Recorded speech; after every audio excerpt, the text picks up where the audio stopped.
Today I got home from work and I opened up YouTube, and the first thing I saw was a new Yami Noob video. Yami Noob, the motorcycle dude, you know him. And the thumbnail for his video was this exact picture. And I was like, uh-oh, what is this? Then I read the headline or the title of the video and I was like, most overrated motorcycles. And I was fired up. Not really, I wasn't fired up, but I was like very interested, and it pushed me, after watching this video in that section on the CB1000R, pushed me to finally make a review on this bike. I've owned this bike for about 2 seasons, bought it in January of 22, right after the monkey got stolen.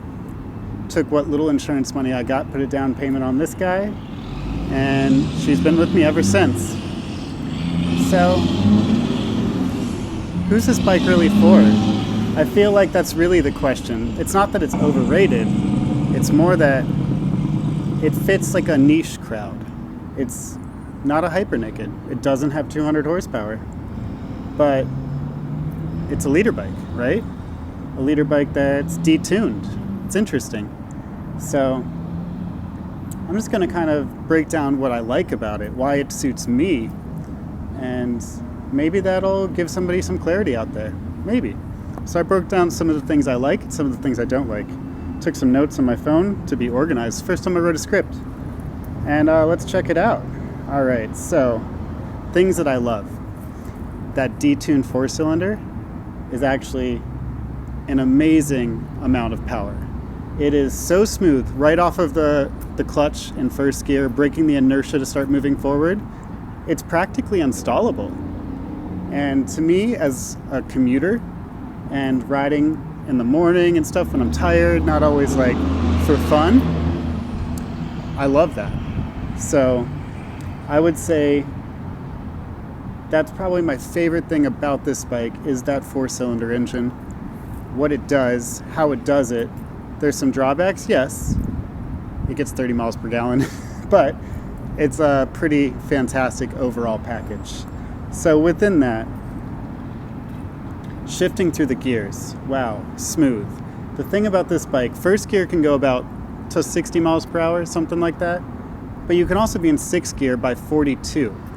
In the owner's manual, it has the 1st, 2nd, 3rd, 4th, 5th, 6th gear ratios, and by 6th gear, it recommends 42 miles per hour when you're shifting into 6th. So to make that more simple, you can either ride it really fast or you can ride it really slow.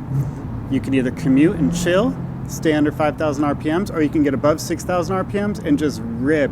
This thing will just rip wide open above 6th gear or 6,000 RPMs. The brakes. So I have Brembo brakes on my Triumph. They're squeaky. They're good, but they're squeaky. These brakes, maybe they're not as good. They're still pretty fantastic. I mean, I have a dual floating disc up front, but they're silent, they're smooth, they're predictable, they're linear, where I think the Brembo brakes is what they would call progressive, where you can grab more as you want. These are more like, they're a little bit more faint, but for overall commuting, when you're going lower speeds, feathering the brakes, low speed maneuvers, I absolutely love these front brakes. And the back brakes are good as well. Maneuverability. This isn't necessarily a power figure, but the two play hand in hand. Because of that super smooth, low speed, first gear, unstallable feeling engine, this bike is so easy to get around the city. So CB, city bike, right? That's what it stands for historically. They haven't lost it. They might have put a liter engine in there and detuned it, but it's still a city bike. And I think that there's a certain niche for that. I fit it. I'm sitting in a parking lot in South Philadelphia right now. So yeah, it's a great city bike. All right, let's get to the real reason why most people are attracted to this bike. Literally, it's attractive. Single-sided swing arm. Once you take the big bulky exhaust off and show off that back tire, it's gorgeous. I did a tail tidy because it used to wrap around the back tire. Brought it up to here, and that really did a lot for the bike. It just has sharp lines. This isn't the black edition, this is the 2018. I bought it used for a great price. And I'm happy with it. Like, sure, the all black one looks great. Absolutely, it's a beautiful bike. And this is, you know, maybe you could say less attractive. That's subjective, but I don't mind it. And anyway, I could just paint the gas tank if I really cared. So yeah, aesthetics. I mean, aesthetically, I love looking at this bike from all its angles. It's just a roadster. It's a beautiful roadster. And that's kind of where I think the Yami Noob video was inspiring me to make this, because I'm like, it's not a hyper naked. This is a roadster. This is a bike that you can rip really, really fast in a straight line, but it is not a cornering bike. Like, sure, it can do it, but when we get to some of the things I don't like, we'll touch on that, because it doesn't corner all that great. Spoiler alert. Another thing about this bike is it really is one of a kind. Like, to call it a hyper naked isn't even true, because Honda calls this a Neo Cafe Racer. So yeah, they made their own classification for it. And why did they do that? Because they knew it was different. It's just exactly that. It's a Neo Cafe Racer. I think it's futuristic. You could say with the round headlight and stuff, it looks kind of retro, but the round headlight isn't really that retro looking. So to me, it's futuristic. And to me, it's just a roadster. It's fat. It's assuming. It makes you think like, wow, this thing is gonna be a blast when I sit on it. All right, so I have a whole section for charm, because that's really what this bike does. It charms me. I ride it every day to work. It's my commuter. Every morning when I start up the engine and I hear it, this is a slip-on exhaust, not full system. I have a catalytic converter down there, so it's suppressed, but it has such a nice sound. It's not overly loud. I think that if I did a full system exhaust, this bike would be obnoxious, like my Scrambler is obnoxious. But with that slip-on, it's like just enough. And that really adds to its charm. The seating position, it's just like a nice little cockpit. It's sporty. You lean forward a little bit, but you don't hurt your back. You don't feel overly committed to those handlebars. And the seat is pretty nice. It's a little wide. It's thin. I could probably get it reupholstered. That would be nice. But like the actual design and geometry of the seat is very comfortable. I'd say I get about 3 hours of seat time before I'm starting to get numb, and that's probably just a padding issue. I think the design is great because I can really float back and forth left to right, but I think that the padding could be upgraded, as with most stock seats. It just has so much charm. I love to look at it. I love to hear it. I absolutely love to ride it. It was in the shop for 6 weeks at one point because I had a problem with my front sprocket, and they did it under warranty. They fixed it, so I didn't have it for 6 weeks while they did the warranty work, and I was sad. You know, I have some beautiful bikes behind me, you know, like I love riding other bikes too, but I really was like, I missed riding this to work every morning, because that's really what it is. That's why you don't see it in a lot of my videos, you know, like I don't take the GoPro on my ride to work as much as I take the GoPro on the weekend. Well, guess what I ride on the weekend? I ride the dirt bike and I ride the Scrambler. So, you know, like this guy just doesn't get a lot of FaceTime because he's my everyday. I'm taking him 3-4 miles at a time, but I'm enjoying all 3 and 4 of those miles every time. All right, so let's get to the things I don't like. There's a few pretty substantial things about this bike. All bikes have things, you know, like nothing's perfect, and I wanted to be as transparent as possible because I've tried to sort some of these things. I've thought a lot about some of these things. One of them I really need to figure out. This headlight sucks. It does not put out enough light at night. I've adjusted the angle several times. It looks cool, you know, it's like meant, I think, to just look cool and not be that functional. But the weird part is it's like an LED headlight.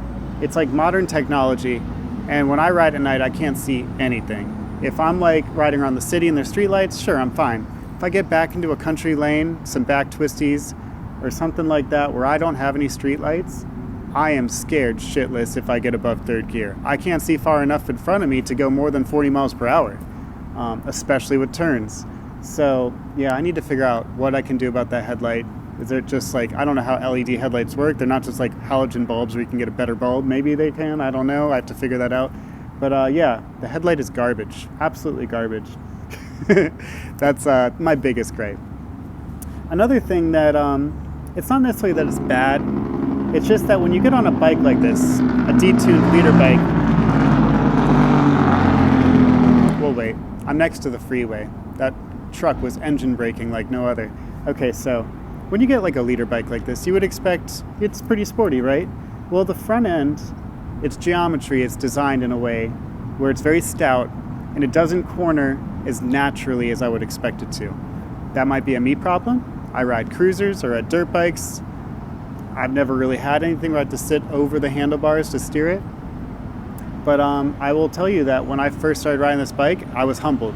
I was really humbled because I kept taking corners wide. maybe because I was going a little too fast, but also because I was trying to steer with my hips, because that's what you do on a cruiser. You throw your hips into things, and it's really fun and it's really flowy. And on this kind of bike, I ended up learning that I needed to counter steer like hell.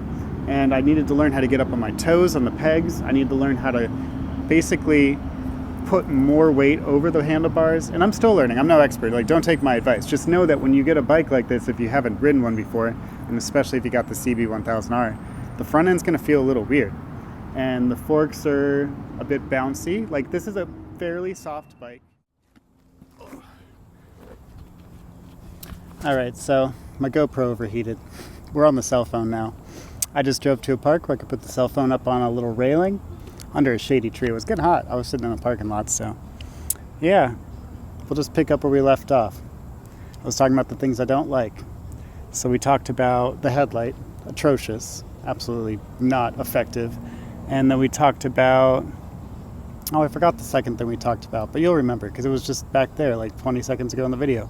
The third thing is that this bike is geared for acceleration.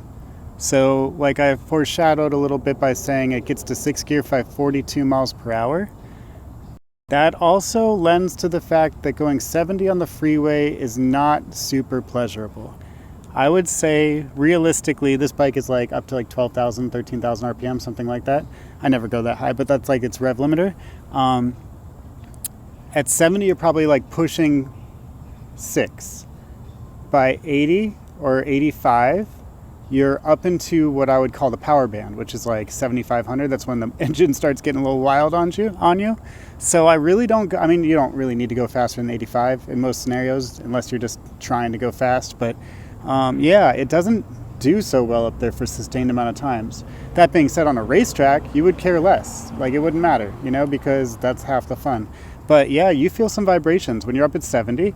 Your hands get a little numb. Like, I took this probably 40 miles down the freeway a couple weeks ago to go to a buddy's house, and I got there and my hands were pretty sore because I'd been holding on a lot, one, because it's a naked bike, but also because I was really like feeling the vibrations. And in the seat too, it'll buzz your butt.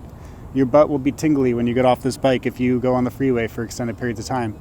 So that's something that could be easily changed with the gearing. You know, just put a different sprocket on here, sacrifice a little bit of your acceleration. Trust me, it's got plenty of acceleration. But I haven't bothered yet because I really do like the gearing for my application of riding in the city.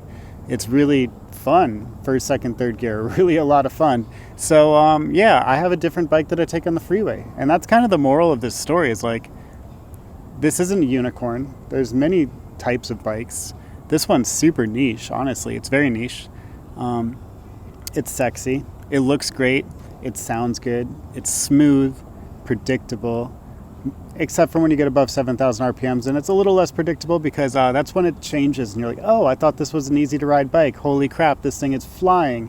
But once you get used to that, like, I have an idiot light that you can set for any rev that you wanted to, and I have my idiot light come on at 6,000 RPMs just to let me know, like, hey, you're getting close to that power band, buddy. So you could do that if you want to. That was my strategy. And yeah, it's just like an all-around fun time. Like, I really enjoy it. I have 3 bikes. One goes in the dirt, one can kind of go in the dirt, and then this one doesn't go in the dirt at all. That's the best way to describe it. Or you could say this one's bop around, the other one's touring, and the third one is dirt bike. Yeah, you kind of have to have multiple bikes. I've been looking for that unicorn a long time. Honestly, all 3 of my bikes are like unicorn attempts. If you think about Scrambler, it's an adventure bike, but is it really? It's really a cruiser, but it's not really a cruiser. It's, you know, a Triumph Classic that's just dressed up to be 3 different things. But at the end of the day, it's just a classic Triumph. And then this, it's like sports bike, but is it really a sports bike or is it a commuter? You know, like, it's kind of in between the two. And then my CRF 450, it's got the DNA of a motocross bike. I mean, that engine is purely just a detuned 450R, but it's got a license plate and it goes in the dirt. You know, but it's also like kind of decent on the freeway. I take it on the freeway, I go 70, 75 miles per hour for 20 miles at a time, and honestly, it's not that bad. So yeah, that's kind of the CB in a nutshell. I would go take it for a ride and show you guys some of these things, but my GoPro's not complying. So we'll see if it cools down, and if so, I'll add some footage to this. She's a great bike though. Not for everybody, but I think the biggest thing that is going against this bike is that it costs $13,000. And there's a lot of competition in this segment for $13,000. So I actually think this is a good time to make this video because this is a 2018. You know how much you'll pay for this right now? I have like 17,000 miles on it. It runs great with 17,000 miles. Don't even be scared. Check it over, make sure that the person took care of it. But like, you probably pick this thing up for $8,000. For $8,000, not a bad deal.